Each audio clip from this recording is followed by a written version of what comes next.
SCB Vijayawada city police ఆధ్వర్యంలో 2 కేసుల్లో దగ్గరగా 2500 బాటిల్స్ని సీజ్ చేయడం జరిగింది. రాత్రి 3 గంటల నుంచి మార్నింగ్ 7 గంటల వరకు ఈ యొక్క 2 కేసులను డిటెక్ట్ చేయడం జరిగింది.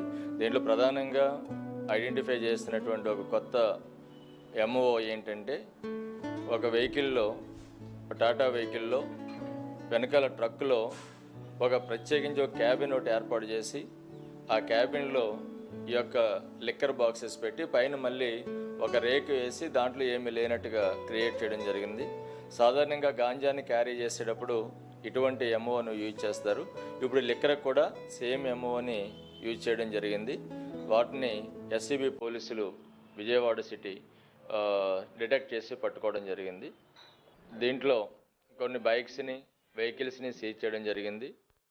మా యొక్క గౌరవ city police commissioner Shri Battini Srinivas IPS గారు, అదేవిధంగా SCB commissioner Vineet Brijlal sir యొక్క ఆదేశాల మేరకు వాళ్ళ యొక్క గైడెన్స్లో ఈ యొక్క రైడ్స్ చేయడం జరిగింది.